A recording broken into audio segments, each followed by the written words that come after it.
É isso mesmo, pessoal. Estamos aqui para gravar o segundo episódio. Primeiramente, sempre agradeço a Deus e agradeço também a todos pelo engajamento, pela dedicação no nosso primeiro episódio. Hoje aqui com a nossa segunda convidada, não é isso mesmo, Ricardo Mendes?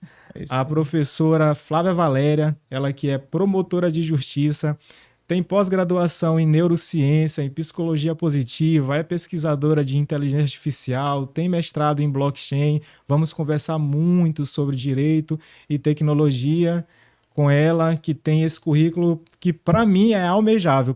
Fazer a junção, que eu sou estudante de direito, fazer a junção do direito com a tecnologia. Não é isso mesmo, Ricardo Mendes? Exatamente. E eu acrescento ainda mais, como o Lucas citou muito bem, primeiramente agradecer a todos vocês pelo apoio, pela força, pelos nossos amigos, tudo mais. E a gente está com uma pessoa incrível. A gente até brincou no começo de que se a pessoa tiver o mínimo de curiosidade dela no Instagram e dela fazer uma pesquisa sigela, ela vai pensar que é uma inteligência artificial, mas, pessoal, é uma pessoa que faz aquele trabalho todo. É um currículo impressionante. E a gente tem muita coisa para falar. E eu acho difícil no podcast a gente falar disso tudo, mas a gente vai se esforçar. Porque é interessante, vocês vão gostar, vão se identificar. Com a palavra ela, a nossa convidada mais almejada. Fica à vontade. Salve, pessoal. Boa tarde, bom dia, boa noite. Primeiramente, muito obrigada a vocês pelo convite. É sempre um prazer falar para todos, especialmente para o público interessado em disrupção tecnológica. Há uma necessidade crescente de literacia digital. Nós estamos com um desenvolvimento extremamente acelerado na sociedade, impactando indústrias, pessoas, o direito, a sociedade, e compete a cada um de nós divulgar, conversar, seja com amigos, seja com irmãos, seja com colegas de trabalho, seja no trabalho do podcast, desses impactos e tentar trazer o maior número de informações e sensibilização das pessoas para o que está acontecendo e o que está por acontecer e o que podemos fazer nós todos juntos para que todos estejam abarcados nessa nova sociedade tecnológica. Interessantíssimo. Eu gostaria de antemão, vou adiantar que eu não vou aguentar de curiosidade para perguntar como que conseguiu fazer esse interesse para fazer a junção do direito com a tecnologia. Claro, tem casa-se muito bem, mas nem todos conseguem ir para fazer essa junção tão bem como a professora Flávia Valera faz, que eu assisto lá as lives dela no Instagram, os conteúdos, Flávia Valera, segue lá no Instagram. Como que fez essa junção, esse início, o direito com a tecnologia? Por incrível que pareça, eu estava desenvolvendo um projeto na cidade de Itapecuru-Mirim chamado Combate à Corrupção, Capacitando o Cidadão. E esse projeto recebeu o selo Ação Íntegra pelo Conselho Nacional do Ministério Público, CNMP, que pegou as iniciativas em todo o Brasil e esse projeto foi selecionado e premiado. Após essa premiação, né, a coordenação que acompanhava esses projetos de perto decidiu nos levar todos os projetos para o Acelera Startup em São Paulo. Isso em 2018. E eu, naqueles idos muito do direito público, do Ministério Público, que um projeto, tudo bem, tem impacto na sociedade, mas o que ele vai fazer num acelera startup, no movimento de startups privado? Eu não vi elo nenhum. Mas uma das coisas que a gente tem que desenvolver para quem quer estar no digital e nesse mundo de intensa disrupção chama-se curiosidade. Bom, não foi nenhum órgão estranho que me convidou, foi o próprio Conselho Nacional. Não tenho por que ficar com dedos ou achar que estou no lugar errado, fazendo algo que não é cabível com o trabalho, com o ente público. Eu vou. E fui. E foi nesse Acelera Startup em específico que eu verifiquei, nesse momento, que a sociedade e a indústria, o setor privado estava por intensa transformação digital, e essa transformação digital, essa governança, esse setor empresarial estava mudando por conta do desenvolvimento tecnológico. E com isso eu percebi que o setor público estava a ver navios, não estava acompanhando essa aceleração tecnológica, e eu comecei a estudar gestão, a estudar governança para poder me apropriar, identifiquei as tecnologias mais disruptivas e foi aí que eu mergulhei na tecnologia. Foi graças a esse projeto. Vocês sabiam disso? Por isso que era a minha curiosidade, que eu não vou ter que perguntar. Isso foi em 2018. 2018, A gente- novembro de Muita 2018. coisa mudou. Demais, por exemplo, coisas assim que são de curiosidades boa para um podcast. 2 anos antes, eu tinha ainda comprado um carro manual, porque quem ia utilizar era meu filho, e eu entendia que toda pessoa deveria aprender por um carro manual. Porque, Concordo plenamente. né? Aí, naquele momento, eu achei plenamente cabível. Depois que eu fui começar a estudar e ver tudo que aconteceu, todas as linhas e tendências de futuro, Cheio de viadinho por aí hoje. eu vi que eu estava completamente enganada. Ou seja, que você vive, nós todos vivemos nos nossos nichos, na nossa realidade, de acordo com a informação que nós temos. Certo. E aquilo se torna realidade. Se a gente não tem condições de ver além, a gente não tem condições de impactar o nosso mundo. Então, meu mundo não tinha tecnologia. Então, aquela minha realidade, o que eu almejava, era uma. Quando você abre o horizonte, aquele ditado que se fala, depois vocês pesquisem, coloquem aí embaixo nos comentários o autor, uma alma que se expande jamais volta ao tamanho original. Acho que é de Albert Einstein. Isso. Foi um teste que eu fiz.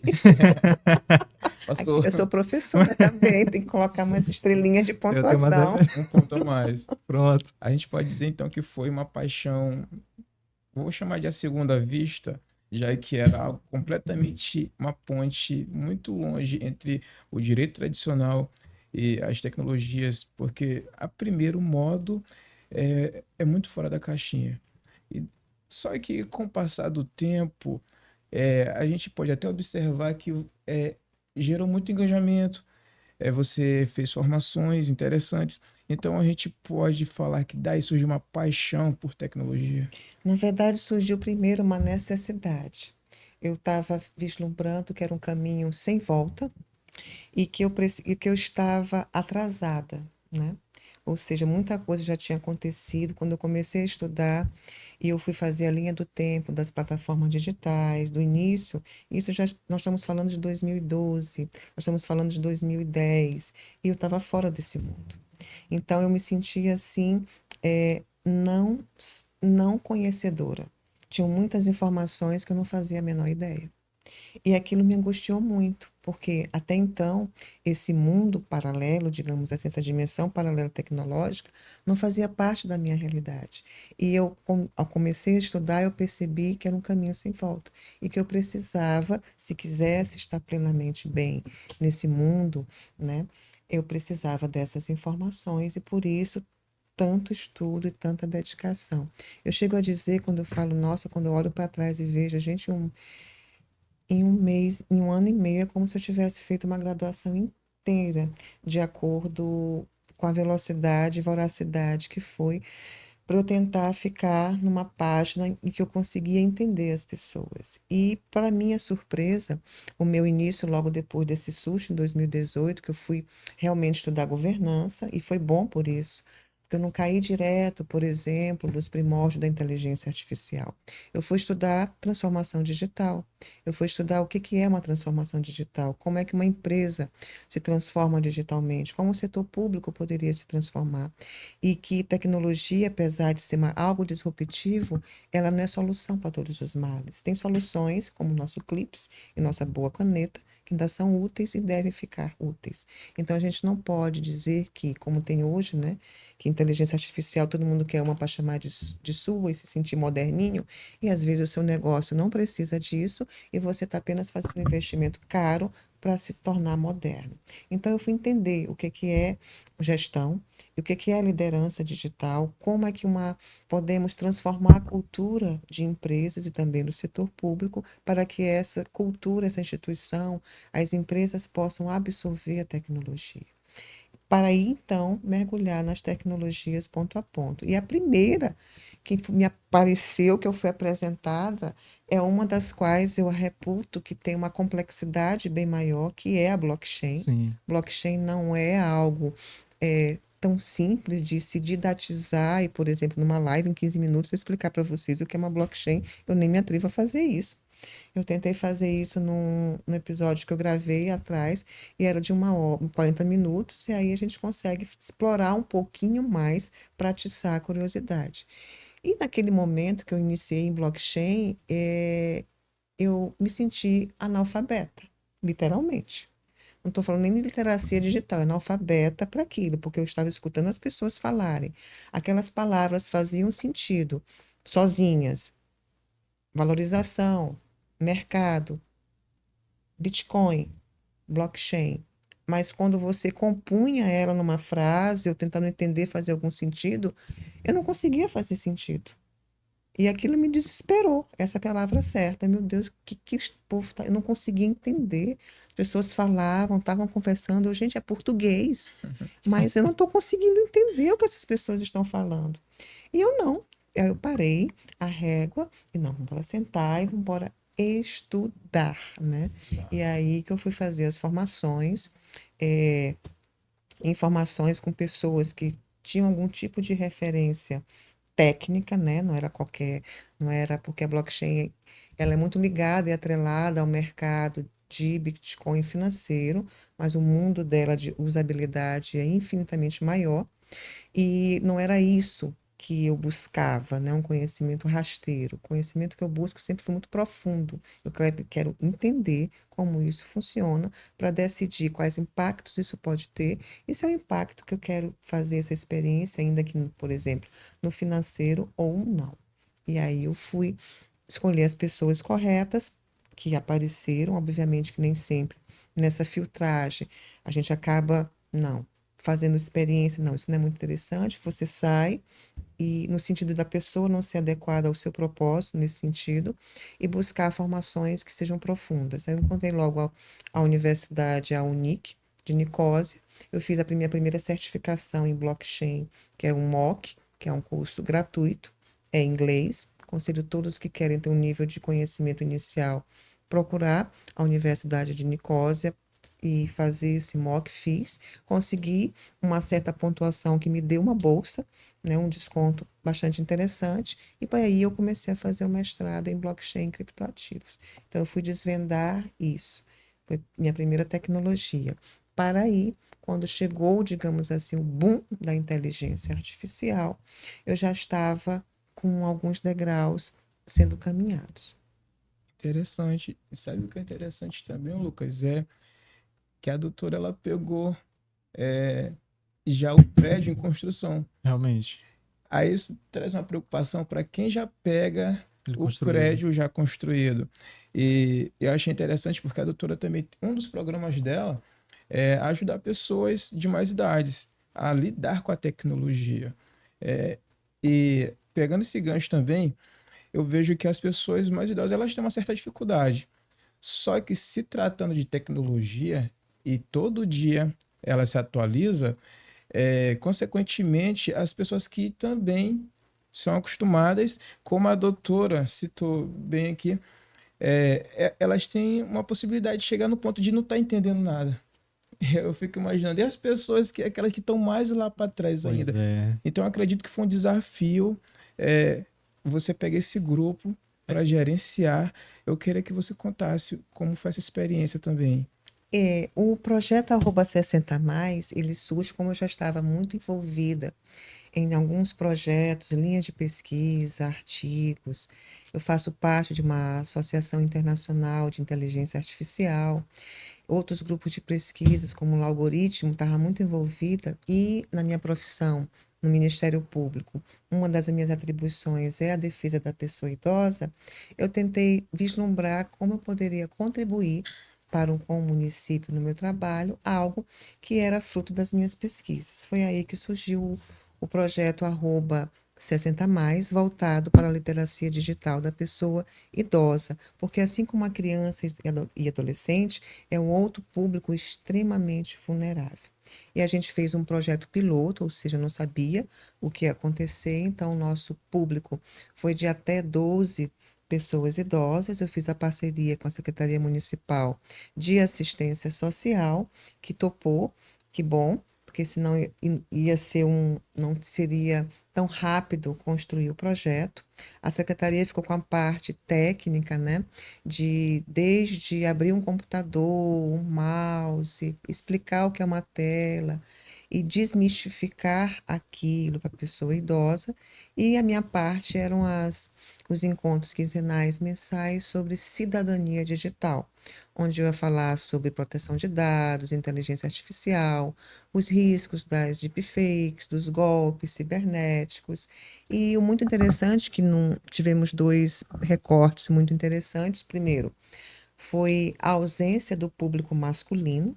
Não tivemos nenhum inscrito, nenhum dos homens tiveram interesse em participar do projeto, ou seja, houve um recorte de gênero, o que aponta a dificuldade do público masculino, né, em lidar com o não saber e ter que reaprender, recomeçar naquilo que ele não tem contato ou experiência.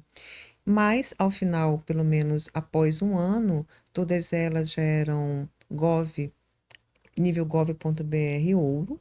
Então, tivemos bastante depoimentos positivos no início, que eu perguntava nas reuniões iniciais o que motivavam elas a estarem ali. Elas diziam que elas não eram mais autônomas, que elas, para acessar o banco ou fazer alguma coisa, elas dependiam de um sobrinho, de um neto, de um filho.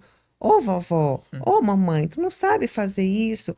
E elas não queriam mais aquilo. Elas queriam ser independentes. Então, quando a gente fala em cidadania, em liberdades individuais, do direito de ir e vir, a gente também tem que falar em liberdades de ir e vir no mundo digital com segurança.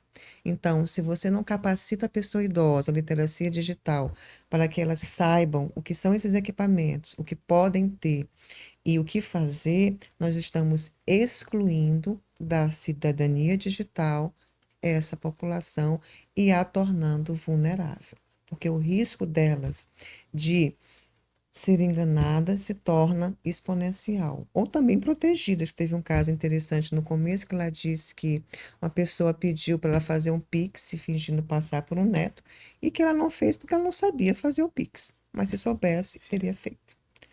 Então, nós temos assim diversos segmentos, mas o importante é que o poder público ele precisa chamar para si e levar adiante. O projeto mostra de que isso é possível ser feito. Então, parabenizar a professora Flávia Valéria, junto com outras pessoas, as quais também fizeram participação nesse projeto @60mais, né, que foi feito no município de São José de Ribamar, sob a gestão da secretária Gilvana Duailib. Parabéns, e que, como já foi feito esse projeto piloto, que possa repensar em estudá-lo para poder fazer, de repente, uma segunda turma, uma segunda vez, né? Porque eu vi também no seu Instagram que não só para a pessoa idosa ela se respaldar para não sofrer alguns golpes cibernéticos, por exemplo, mas que ela possa recorrer seus direitos. Por exemplo, eu vi que no teu Instagram fez lá um post de colaboração com a ouvidoria do Ministério Público, né, sobre a gestão da nossa ouvidora Sandra Olof, né, doutora Sandra Olof, que eu também trabalho na ouvidoria, então muitas das vezes o idoso, a idosa, ela quer reivindicar algum direito, e muitas das vezes pode ser também, ou qualquer outra denúncia, não necessariamente só na ouvidoria do Ministério Público, fazer alguma denúncia, algum boletim digital, e ela não consegue fazer, e muitas das vezes é sobre o seu marido que está em casa, sobre o seu filho, sobre o seu sobrinho, sobre o seu neto. E quem poderia levar o idoso para fazer essa queixa ou reivindicar esse direito seria esse neto, mas é é a parte o qual comete aquela agressão, de repente emocional ou física, e elas precisam saber utilizar as ferramentas, se atualizar com o mercado para poder exercer a cidadania digital, né, doutor? Então é um projeto mesmo realmente que muita gente tem que conhecer, que vocês fizeram esse projeto com esse determinado público com muito êxito.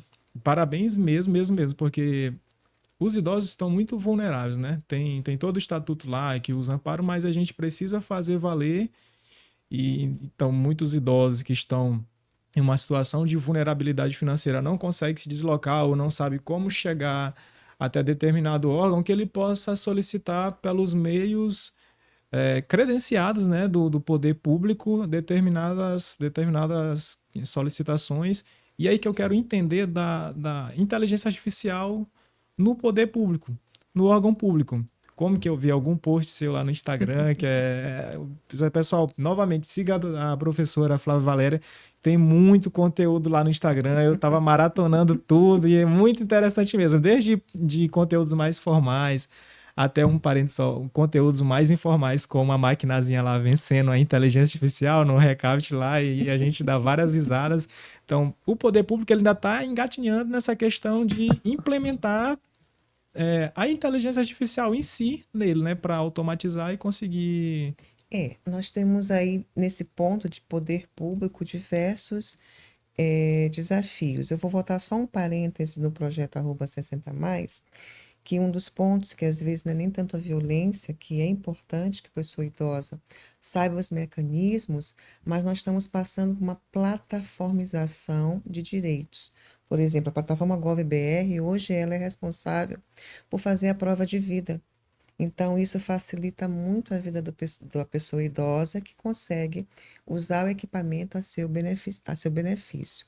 Voltando à inteligência artificial, eu gosto muito de um pesquisador estudioso brasileiro chamado César Taurion, e ele fez uma seguinte frase que eu acho que representa bem esse momento da inteligência artificial, que a impressão que dá é que as pessoas, elas dormiram na Idade Média, com a inteligência artificial não existindo, e acordaram na corrida espacial.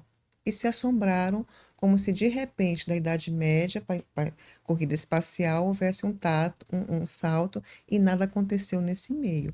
E isso não é verdade. Muita coisa estava acontecendo, muitas pesquisas estavam sendo desenvolvidas, o chamado inverno da inteligência artificial, que quando houve um pouco mais de condições tecnológicas e o boom, digamos assim, dessa comunicação mais exponencial, ela surgiu no sentido de aflorar a sua potencialidade com maior força.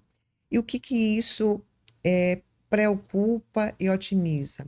E trazendo um pouco da Amy Webb, que é uma pesquisadora, uma futurista, quando eu falo em futuros, eu sempre gosto de repassar no plural, são futuros, né, com S, porque os futuros eles estão sendo delineados e um deles irrompe, não existe um futuro pré-determinado, está sendo todos construídos, várias linhas do tempo. E hoje o futurista, ele é uma carreira, existem informações para você ser futurista, considerado um futurista. No Brasil, nós temos exponenciais como a Marta Gabriel, é um livro que eu recomendo para quem quer começar nessa área, Eu, Você e os Robôs. E outros dela, da autoria dela, é muito importante para o conhecimento nacional. Foi livros que eu me referenciei no início dessa jornada tecnológica. E uma internacional, que eu também gosto muito do trabalho dela, que ela emite um relatório anual, é a Amy Webb. E nesse livro, não é tão novo, é de 2018, Os 9 Titãs da IA, ela faz todo esse crescimento, essa explicação da inteligência artificial e escreve 3 cenários. O cenário otimista, o cenário mais ou menos e o cenário pessimista. E é legal a gente falar desses cenários porque as pessoas, os pesquisadores, eles também vão se alinhando de acordo com a própria personalidade de cada um, a achar, não, a tecnologia veio para salvar a humanidade, agora nós vamos estar tudo bem, muito obrigado. E outros ficam assim meio temerosos e outros são mais pessimistas. Por quê? Quando você lê a história da humanidade, a mitologia e o histórico, e sabe o que é a história da humanidade, você tem que estar muito atento nesse momento, digamos assim, do berço nascedouro desses sistemas de inteligência artificial, para que a gente não perca o time dessa regulação. E trazendo mais a informação do Suleiman, que é um outro livro também que eu deixo de recomendação, que é A Próxima Onda, onde já é a junção da biotecnologia com os sistemas de inteligência artificial, ainda não estamos nem falando na computação quântica. Ele diz que é uma próxima onda inevitável, já está na praia, e a gente tem que saber e pensar o que vai fazer com essa junção. Então, se as pessoas não sabem o que é transformação digital, não sabem o que são essas tecnologias disruptivas, como vai pensar e temer e exigir dos poderes públicos regras, regulamentos e algumas balizas e diretrizes para isso. Fica difícil aquela coisa, a gente só exige e só orienta aquilo que a gente conhece. Se a Sim. gente não conhece, não tem conhecimento, a gente passa ao largo como coisas de só menos importância.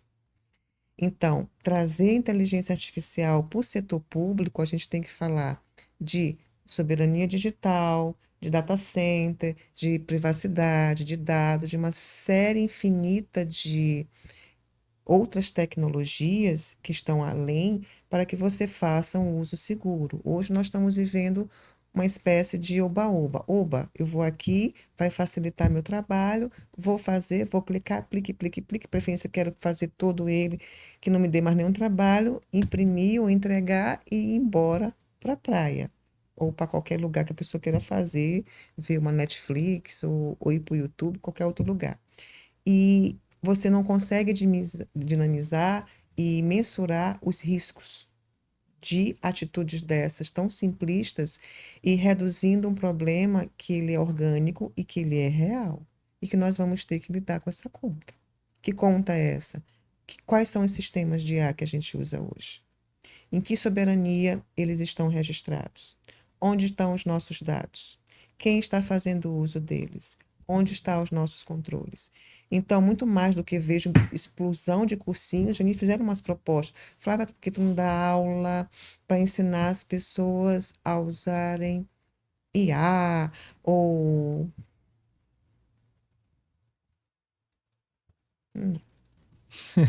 Eu posso dar aula e me disponho, como aqui no podcast, de conversar sobre.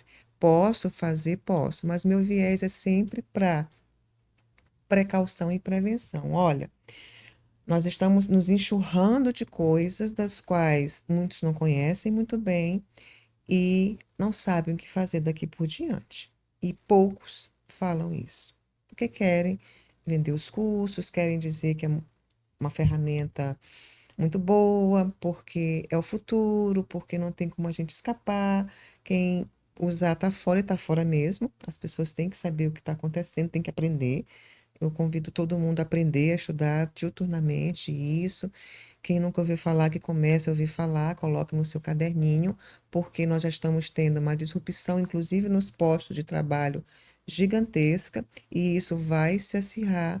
E se a grande massa não conseguir cobrar dos órgãos públicos, dos políticos, né, posturas em relação a isso, nós vamos estar comprometendo o futuro da sociedade, e da governança e da soberania dos estados.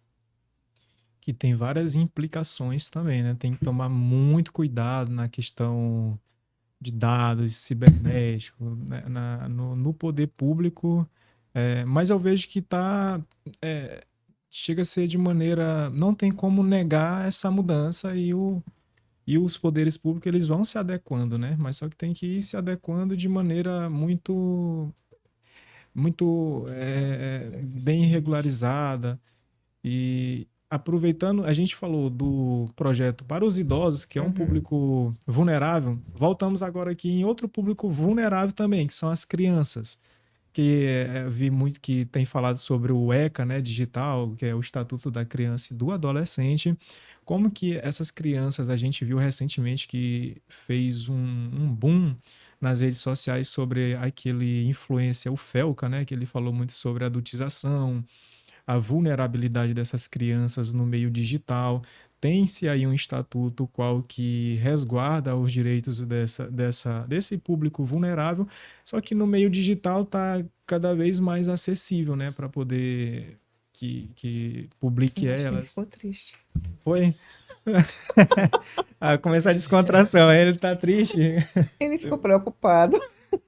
É porque ele gostou muito do posicionamento do Felca. Eu lembro quando a gente conversou sobre isso. Porque sempre era, sabe, era muito eu ficava julgando muito. Eu falei, por que que essas crianças estão assim? Mas é aquilo que é normal, né? É o normal. Se todo mundo tá achando normal, é o normal ali. Aí quando ele veio e fez aquele formato de transparecer aquela informação dele naquele formato, conseguiu atingir um público muito grande, principalmente alguns poderes, né, público, para poder tomar algumas medidas sobre isso. Eu gostaria que falasse sobre esse ponto e do ECA digital também. Ainda tá Tudo bem? triste. Bebi um pouco d'água, acho que foi desidratado. O assunto é denso, né? Você fica preocupado. Na verdade, acho que é porque não vai dar. A gente fala tudo que a gente É porque ainda tem tempo, pode ficar tranquilo. A gente tá tentando, Tá preocupado, Will. horário, a gente A meia hora questão ainda. da adultização e todo esse boom feito pelo comunicador Felca foi bom e revela uma realidade. Desde 2023 ou 2022, já não me recordo, eu tenho colaborado com a Rede da Infância e Juventude, com a capacitação de conselheiros municipais, conselheiros tutelares e toda essa rede de professores e diretores, né? Sempre foi algo que, quando eu comecei a estudar tecnologia, me chamou a atenção. Eram os grupos hipervulneráveis e mais vulneráveis. Pessoa idosa, porque era da minha atribuição direta, e a infância e juventude não era, mas eu via um risco absurdo que essas crianças e adolescentes estavam sendo submetidos numa tecnologia cada vez mais crescente e sem um mínimo de sensibilização dessa rede da infância e juventude. Então, eu me dispus a colaborar. Eu lembro bem que no primeiro seminário que eu dei do mundo digital, foi até no Centro Cultural do Ministério Público, um dos pontos que causou mais alvoroço foi eu dizendo a necessidade da regulamentação de plataformas digitais. Não, liberdade de expressão, não, não sei o quê, Isso já vai não, pro extremismo. não, Brasil, não é assim, vamos ter nossa liberdade de expressão. Eu batendo na tecla, não vamos conseguir defender crianças e adolescentes sem uma regulamentação mínima de plataformas. E veio o PL, e o PL vem para cá, vem para lá, estica e puxa, não se quer liberdade de expressão, vem para cá, vem para cá. Teve até aquela ingerência na soberania, e não é só no Brasil. Eu aproveito esse espaço para dizer que o Google começa a colocar, está em risco isso. Olha só, o Google começando a fazer quando você entrava, mas o Google é o Google. O Google tem um alcance nacional, não é o meu perfil, que é um perfil muito pequeno, né? Até porque ele é nichado, tecnológico. Ele não é 1.000 seguidores, não é 10.000, não é 100.000. Nós estamos falando de milhões no Brasil inteiro, onde o Google estava colocando uma interferência no processo que estava no legislativo. Uma interferência que não estava prevista na Constituição e alcançando benefício, porque naquele momento o projeto foi retardado. Então, a gente tem que fazer essa história. Quando o Felca diz e divulga, você entende o poder da rede social. Que ele conseguiu atingir o que, já há alguns anos, a chefe da Polícia Federal que trabalha isso, olha, o comunicador disse, mas nos nossos relatórios do Ministério da Justiça, todos esses dados já estavam lá. Por que não foi aproveitado para os PLs, para o Congresso ou para os poderes públicos tomar as atitudes necessárias? Então, não é nada novo e que os órgãos públicos já tinham esse conhecimento e já estavam tentando fazer algo, mas foi uma própria divulgação, um vídeo de uma plataforma e conseguiu regulamentar a própria plataforma. Então, nós estamos falando de formas de comunicação e interação do espaço democrático que já não é mais o mesmo de 20, 10 anos atrás. Ele passa pelas plataformas digitais. E se passa por isso, nós temos que ter preocupação com a inteligência artificial, por conta das deepfakes, da manipulação de vozes, de imagens, o superrealismo que nós temos hoje nos vídeos, como o lançamento hoje do Nano Banana da Pro da Gemini, que tá absurdo, você não consegue mais distinguir, e isso causa impactos em soberania, porque nós estamos falando de literacia digital e as pessoas que estão fora desse mercado digital, no sentido de conhecer, não vão conseguir.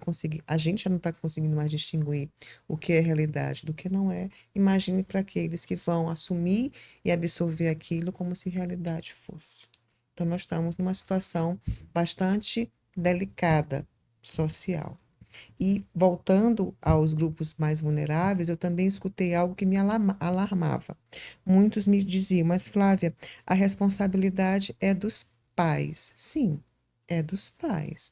Mas a Constituição Federal e o ECA diz que é dever Todos, do né? Estado, da sociedade, dos pais responsáveis, de todos, cuidar das crianças e adolescentes. Como é que você acha que um pai que não tem literacia digital vai conseguir ensinar literacia digital para os seus filhos e adolescentes? Então, nós temos uma questão que é de interesse público. O interesse público ele tem que parar e entender que existe um problema, a gente tem que identificar o problema, identificar onde está a raiz, não só responsabilizar, para que as políticas públicas possam encontrar resultados e atingir o público e a solução que é almejada. Por exemplo, se eu sei que os pais não têm essa literacia digital, eu tenho que capacitá-los. Se eu também sei que as famílias elas têm composições diversas, monoparentais, ou seja, e que a classe social, poder econômico, interfere nas condições de deixar essas crianças longe das telas ou não, o poder público tem que assumir algumas parcelas do que dizer se a Sociedade Brasileira de Pediatria ela diz que o uso de telas deve ser controlado e limitado para crianças e adolescentes e até os 2 anos, zero telas, tem que dar condições dessa família de fazer isso. Como está a nossa segurança pública, como estão os nossos parques, como está a ida à praia, para que possam ocupar os espaços públicos para além da tela. E como, por exemplo, a pessoa que tem um trabalho, às vezes ganha um salário mínimo e passa o dia inteiro fora, como à noite, você ainda vai conseguir educar crianças e adolescentes com níveis de tela diferenciado. Então, isso é um problema gigantesco. E você chegar e dizer, os pais são responsáveis, você está varrendo um problema para debaixo do tapete sem enfrentá-lo. Não é assim que se enfrenta em termos de políticas públicas. Ele está cada vez mais preocupado, tô ficando preocupada com ele. Está tão tenso. Vai tomar um vento, vai. Eu tô Ele muito pode, focado, ele, hiper Não, focado. ele pode ser o retrato dos telespectadores que vão ficar preocupados também. Nossa, tá um perigo essas redes sociais. Chega a chamar atenção mesmo. Por Fazer um conta corte lá, Ricardo, preocupado. preocupado, cara. Porque imagina, a gente responsabiliza os pais por muitas coisas, mas hoje a gente já vê que a gente brinca e diz que a criança já nasce praticamente mexendo no celular. Aí às vezes tem um avô que a criança já ensina o avô a mexer no celular e revira e faz várias coisas. E se torna assustador porque vai ficar mais difícil do pai educar a criança dessa forma. Do pai dizer, não, isso aqui está errado, ou dele identificar algo que seria malicioso, sendo que a criança já está há uns 10 anos-luz dele. Mas isso também é uma falácia. Por exemplo, os nativos digitais são aqueles que já nascem sob a tecnologia, dizer que eles são hiper preparados. Eles não são. Algumas pesquisas remontam que eles não têm ainda noções de, por exemplo, de ciberseguranças. de travas, de identificação de que você está falando, por exemplo, no Roblox ou outras plataformas TikTok que estão interagindo com aquelas crianças que sejam adultos passando por crianças. Porque a formação neuropsicológica da criança, ela não, e do adolescente, ainda não está completa. Então ela não pode, ela não tem ainda algumas travas e percepções que os adultos têm. Por isso a vulnerabilidade dela, que embora ela esteja e saiba manusear o digital, ela não sabe se defender do digital. Então, palavras que vocês devem ter escutado ou frases décadas atrás dizer, olha, não fale com estranho na rua, tranca a porta. Esse vizinho não é boa companhia para você, não quero você falando com esse vizinho. Ou então chega cedo, o horário é esse para você chegar em casa. O digital não existe isso, porque a violação está acontecendo na sala ao lado e os pais não estão sabendo quem é os amiguinhos dos filhos e nem se são adultos disfarçados. Então, isso requer um nível de conhecimento técnico dos pais de colocar umas travas que muitos não têm. Travas de Wi-Fi, começar uma negociação que achei muito interessante no palestrante que estava comigo, que ele faz com os filhos deles, que são cartões. Olha, você faz suas atividades, ou seja, arrumar o quarto, fazer o dever, as suas provas, os seus estudos, e você tem cartão de acesso à internet por 2 horas. Você cumpre suas tarefas e está aqui o cartão de acesso.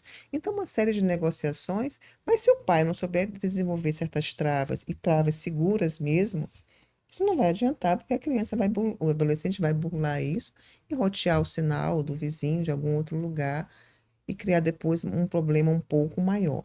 Mas como agora está acontecendo muito numa delegada que está fazendo algumas postagens no Instagram, de que ela resgata adolescentes que estão nessas arenas virtuais sofrendo violações, e essas violações estão acontecendo na sala ao lado. Ela chega na casa, chama os pais, olha, está acontecendo ali, vá lá agora. Ele vai estar lá. E está retirando essas. Normalmente, infelizmente, é mais meninas que estão vítimas desse tipo de violência, resgatando desse tipo de assédio e violações na sala ao lado. É um problema sério e que se a gente fechar o olho de que só o pai, o responsável, pode dar conta, as violações vão continuar. É algo de utilidade pública. Se Uhum. deve prestar muita atenção. E é interessante que a gente consegue linkar também aos neurodireitos. Porque a gente fala de uma problemática, primeiro a gente fala, exalta a IA.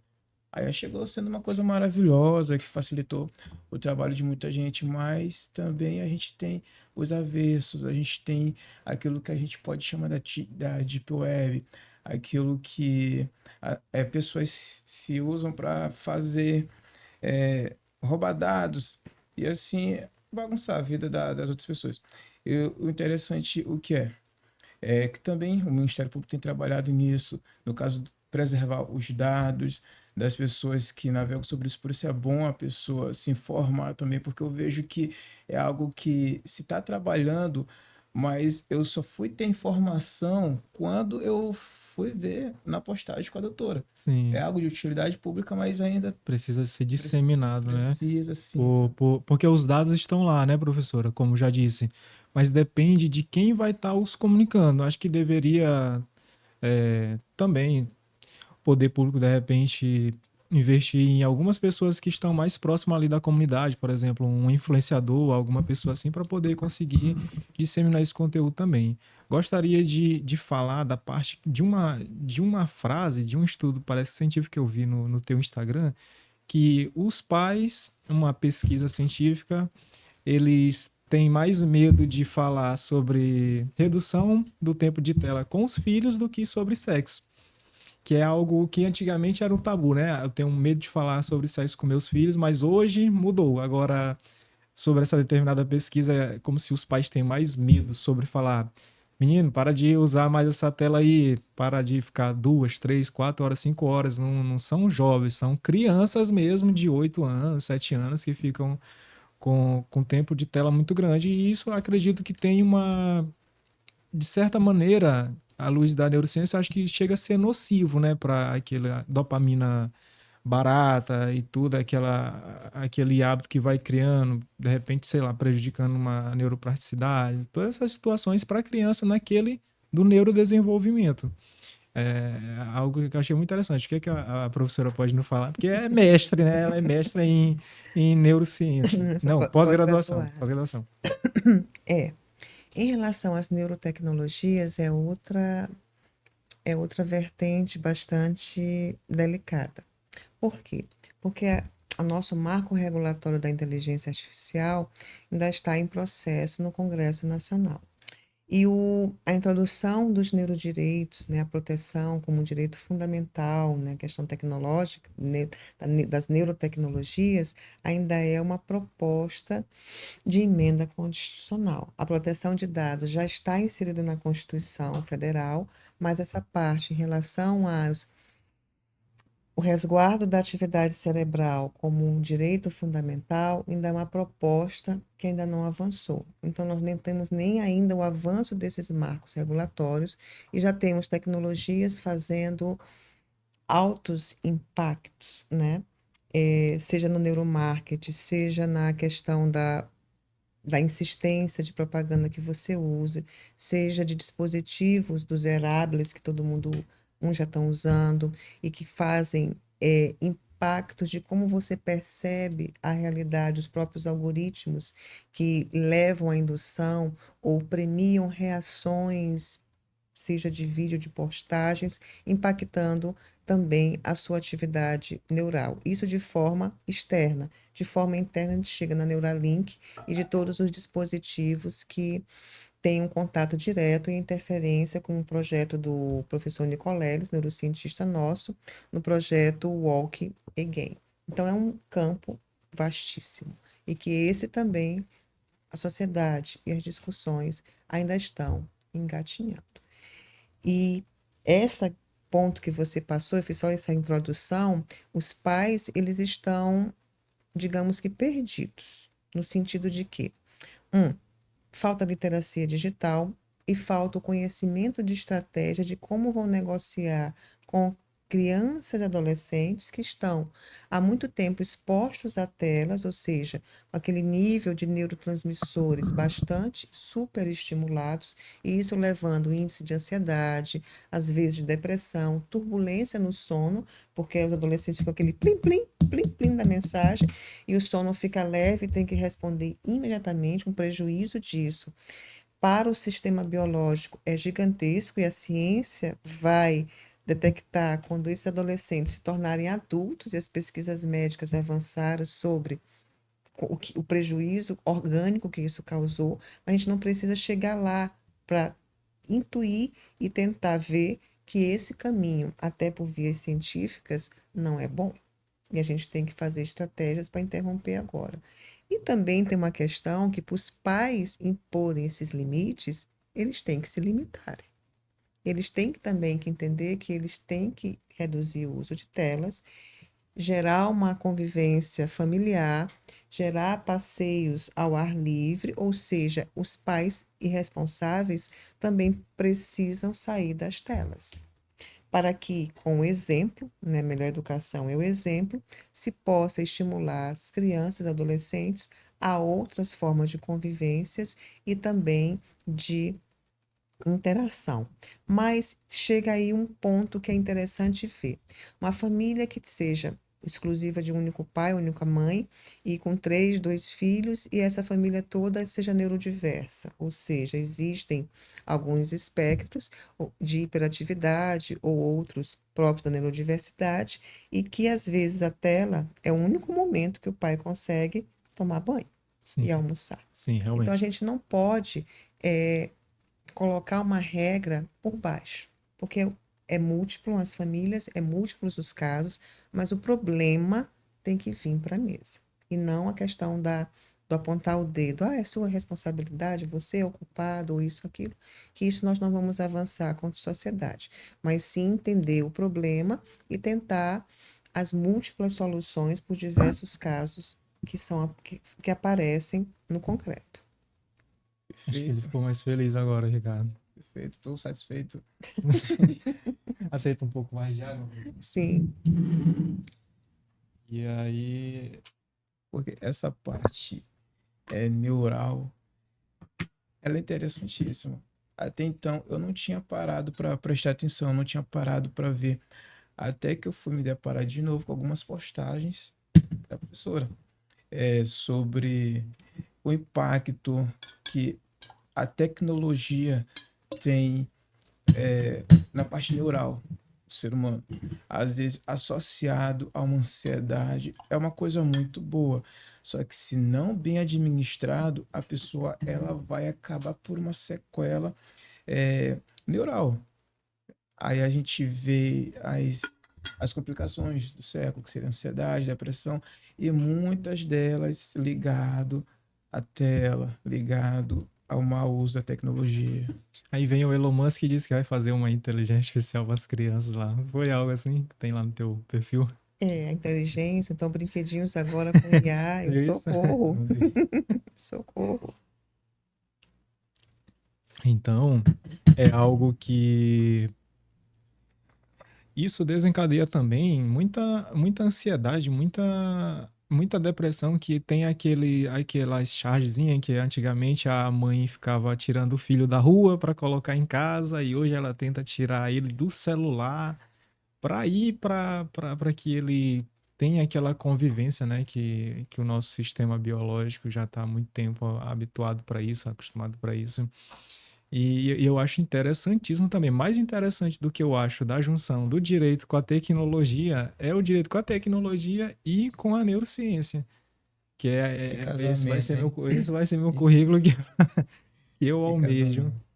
E, e também eu vi muito a parte da questão de segurança cibernética também, para a gente tentar falar um pouquinho dessa parte, de que tem muitos que estão usando, por exemplo, condomínios, né? Que a gente vai fazer o reconhecimento facial para adentrar ele.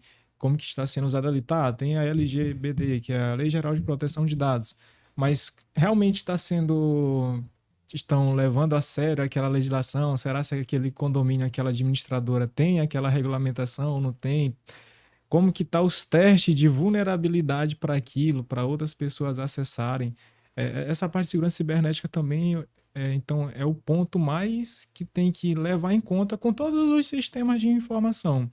Mas em especial também desse boom da inteligência artificial, né? Eu vi um vídeo também que você desacredita que pode se quebrar o sistema do Bitcoin, das criptomoedas, ou seja, o blockchain e tal, o cara mais fechadinho, aquilo que a professora falou, ele vê o que está ali à volta dele. Não, é impossível, porque é isso, aí o cara, tu acha que daqui a uns anos pode ser que não seja, tem alguma vulnerabilidade para que possa adentrar e editar esse sistema? Particularmente, eu não desacredito nessa parte de segurança cibernética. Nós estamos sob um desafio gigantesco são muitas frentes, né? Por isso que uma das coisas que eu aposto ainda, que me cabe, né? Da posição que eu ocupo, é fazer conversar com a sociedade, né? E alertar. A prevenção, né? Prevenção. Mas só que para você prevenir, você tem que conhecer. Disseminar, então, o conhecimento para que a pessoa, de posse do conhecimento, ela tenha ali as ferramentas necessárias para que ela possa se proteger e proteger aos seus, né? Isso, é isso que pelo menos me cabe. Agora, se eu falasse, o que cabe ao prefeito, ao governador, ao presidente da República, todos os que ocupam cargos públicos têm outras responsabilidades de ação, né? O Congresso legislando, que é a parte dele, deixando as regulamentações claras e específicas, né? Os poderes executivos trazendo as políticas públicas para que se chegue o conhecimento e a efetivação desses direitos a toda a população, o poder privado disseminando, né, o uso ético responsável, e o poder público se apropriando de todas as informações e fazendo também o uso ético responsável e fazendo os resguardos necessários social. Então, é uma tarefa de todos, cada um com seu papel de acordo com a função que está no momento exercendo. Sensacional. Como a professora ela pontuou, às vezes a gente cobra, às vezes se tratam dentro de casa, uma situação de dentro de casa, que é de utilidade pública, até a gente trazer isso para a mesa. Às vezes a criança ela tá vulnerável, mas só voltando a pontuar, às vezes o pai também não dá o exemplo. Ela trouxe alguns temas, alguns métodos importantes. Por que não sair? Por que não é, visitar um outro lugar? Porque às vezes os pais mesmos, eles abrem parâmetros para isso nos filhos. Imagina, às vezes a criança está dentro de casa, a única distração que ela tem é a tecnologia. E às vezes o pai tem, ou a mãe, os pais têm essa oportunidade de sair e não saem, não oferecem outros espaços para os filhos, outras possibilidades. E eles acabam meio que de uma forma obrigada a se direcionar só para a tecnologia. E outros viés que tem os pais também, a gente olha, a gente sai na rua, a gente vê isso, que às vezes está com a criança do lado, mas fica o tempo todo distraído na tecnologia. É aquela coisa, a gente volta a dizer, a tecnologia é uma coisa maravilhosa, desde que ela seja bem utilizada. Então, e dentro de casa ainda se torna mais delicado. Quando você tem uma criança, quando você tem quem educar, se torna mais delicado. Então, como a professora pontuou, tem que saber dar exemplo de como se portar também dentro de casa. Sim. E isso agrava também, a gente não pode esquecer da condição econômica, né? Porque às vezes, quando você tem uma condição econômica mais satisfatória, você consegue uma rede de apoio maior. Você coloca um cuidador, você faz cursos de esporte, você tem uma gama, cursos de línguas, que isso, tudo isso são custos. E que às vezes, muitas vezes, as famílias de baixa renda ou sem tantos recursos econômicos não têm acesso. A criança não faz uma natação, não é porque ela não quer, mas é porque os pais não têm condições de arcar com aquilo ali. Então ficam restritos ao ambiente de casa. Então, o poder econômico também é um limitante e para essas soluções que precisam ser bem dinamizadas com os poderes públicos. Por exemplo, uma solução viável é o incentivo dos centros esportivos e de segundo turno pelos municípios. Você tem um local onde o jovem, ao invés de estar na tela, está numa escolinha de karatê, uma escolinha de judô, está conversando com um professor que se espelhe com o seu grupo de amigos, está na natação, está num basquete, no vôlei, está numa aula de música, está numa aula nos acessos em que as classes com maior renda têm. Aí você reduz a tela. Por que não garantir também isso para o público de baixa renda? Então, são desafios que precisam ser mensurados, propostos e exigidos por todos, para todos. O desafio tá aí. É, Muita coisa para fazer. também vi, pra gente já tá finalizando, vi no teu Instagram também que um vídeo de um palestrante gringo, salvo engano, que ele estava falando que não é a filosofia dele, que do jeito que ele entende, é que não somos nós que usamos o celular. E é o celular que nos usa como ferramenta. Então, a partir do momento que isso causa assim nos dispara vários neurotransmissores, né? Dopamina, serotonina, noradrenalina, tudo isso vai nos disparando. Se a gente não souber, se não soubermos manuseá-lo, ele que vai estar nos manuseando. Como assim? Quando eu parei de mexer nele, aí dá o tédio o corpo vai atrás de dopamina. Então, não vou mais andar com um livro, por exemplo, para ver, ou qualquer outra. Às vezes, né, na roda de um grupo de pessoas, as pessoas não conversam mais. Na hora que dá minimamente de tédio ali, ela já vai lembrar de pegar no celular, ou às vezes está conversando, nem desliga o celular ali tá ligado. Então, até onde que eu acredito muito que o celular, muitas das vezes, é ele, aqueles desenhozinhos que é a pessoa como se estivesse com uma corrente aqui e o aparelho levando ela, é uma tarefa difícil para nós também, que já somos jovens, né, que já temos aí na parte da neurociência do nosso, acho que é do córtex, né, mais desenvolvido, para poder a gente lidar de, não, por mais que eu quero aqui pegar o celular, eu vou ler, eu vou nadar, vou fazer qualquer outra coisa. Os jovens, eles estão totalmente vulneráveis para isso, pelo viés econômico também, como eu vi um vídeo que viralizou bastante de um jovem que ele não é nem famoso, mas o que ele falou impactou tanto que gente, a juventude, as crianças, das pessoas com classe econômica mais favorável, que não é um erro, mas elas não ficam muito tempo no celular. Elas vão, a dopamina delas é a natação, é isso, é aquilo. Ah, não usa celular? Não, usa, mas é ali, é mais, sabe, só o WhatsApp, alguma coisa, Instagram, aquilo. Ela tem outras vertentes, as quais vão, outros gatilhos, né, para poder ela conseguir fazer aquilo. E, e isso realmente é um projeto, assim, que se um dia eu tiver oportunidade para disseminá-lo, assim, para o público, porque não adianta nada só fazer um centro esportivo e tá lá.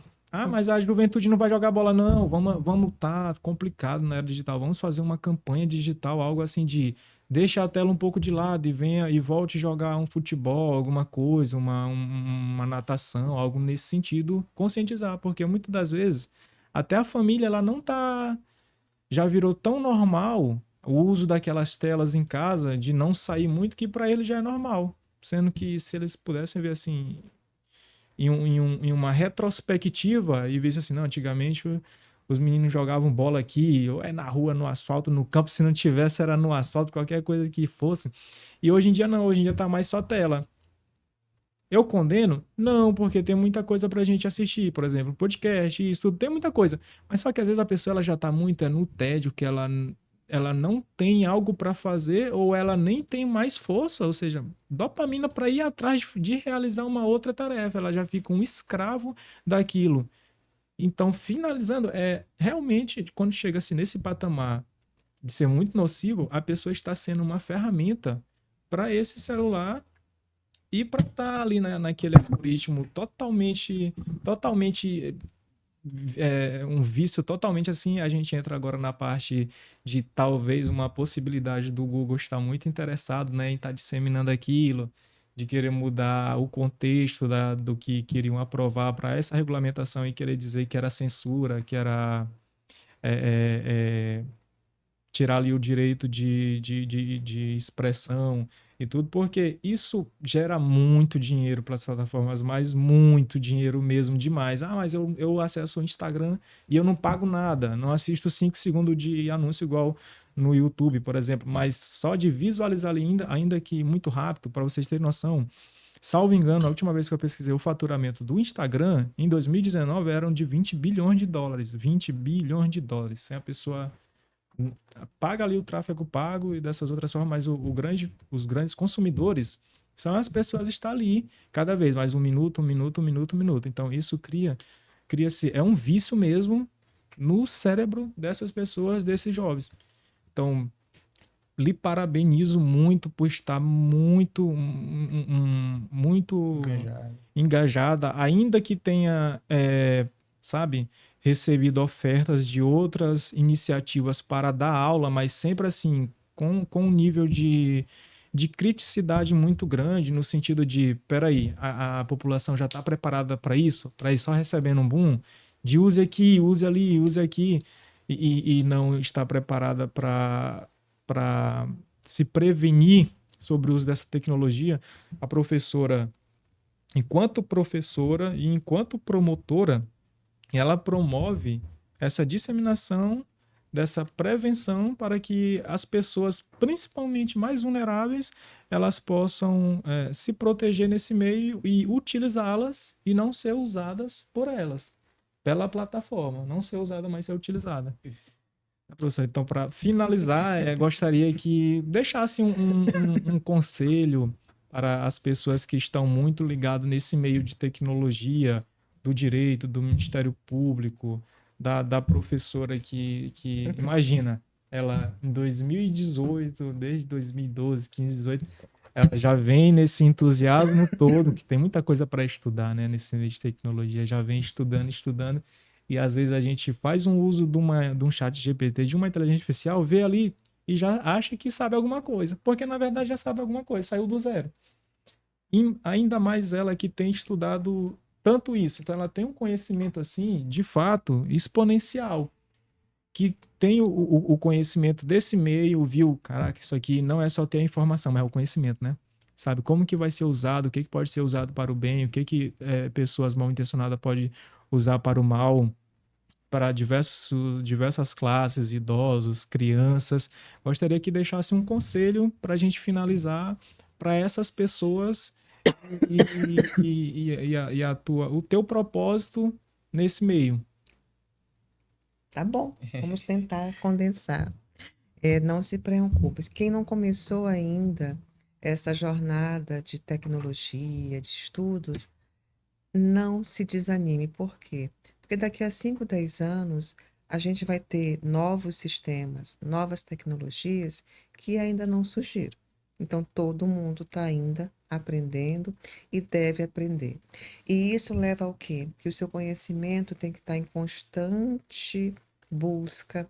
O estudo, a partir de agora, ele é contínuo, ele é diário. Aquela história de que eu fiz, me graduei, me formei e acabou, já passou. Hoje você se forma, se gradua e continua estudando até sem a sua aposentadoria, então continue nesse caminho de buscas e de essa percepção de curiosidade que eu sempre termino e digo: desenvolva o pensamento algoritmo, seja você do direito, seja você da história, das artes humanas em geral, desenvolva esse pensamento algoritmo. O que é isso? Você tem que fazer um curso de graduação em computação? Não, mas você tem que entender como o pensamento algoritmo surge, ou seja, prompts e outputs, inputs e outputs. Como, digamos, até hoje a máquina funciona, entende, interpreta. Para quê? Para que você saiba do que está lidando e evite, por exemplo, que a gente tem visto muito, que é a antropoformismo das máquinas, as pessoas tratando com máquinas, se relacionando com máquinas, casando com máquinas, tendo namorados, tendo vários relacionamentos, tendo psicólogos através da máquina, porque nós estamos nos espelhando na máquina. Então, conheça muito bem o sistema que você está utilizando para que você não seja, por exemplo, conduzido. Entenda, se você está numa plataforma digital, seja ela qual for, entenda como aquele algoritmo funciona, entenda como é feita os cortes éticos, os vieses, para quê? Para que você não seja conduzido. Porque o faturamento, que são trilhões, são milhões, bilhões, é feito de polarização. Não é o conteúdo que vai te esclarecer, não é o conteúdo que vai te impulsionar ao mais, mas é aquele que vai polarizar e causar, digamos assim, discussões. Por quê? Porque é esse conteúdo que gera engajamento. Então, em termos de sociedade, seja um cidadão digital consciente, vá em busca de informação, critique, desenvolva o seu pensamento crítico, aquilo que você recebeu mais do que nunca, com todos esses sistemas de IA sendo ultra atualizados e hiperrealistas, critique, analise a fonte. Essa fonte que eu recebi é confiável? Cheque, faça uma pesquisa antes de compartilhar, veja a veracidade. Questione sempre, duvide, ou seja, não basta mais aquele mantra, né? Ver para crer. Hoje você está vendo e é bom não acreditar. Duvide do que você também está vendo e cheque bastante antes de repassar. E se você conseguir gostar do tema, forme outras pessoas como dentro de casa, aborde o assunto com seus filhos, com seus netos, com seus amigos, com seus pais, com seus avós, dos riscos para que todos possam ter um nível de literacia que entenda minimamente as profundas transformações digitais pelas quais estamos passando e pelas quais ainda iremos passar. Então é preciso que todos se preparem no agora. Obrigado, gente. Parabéns, essa é a professora Flávia Valéria. Sigam ela no Instagram. Lhe agradecemos demais e não precisa ver para crer, você vai ver e no mínimo vai buscar a fonte. Professora, muitíssimo obrigado. E eu termino também só com uma frase que eu vi lá no seu Instagram, que ela diz assim: ao acender a luz, vê se você se lembra dessa frase. Ao acender a luz na vida de alguém, você acaba iluminando o seu caminho.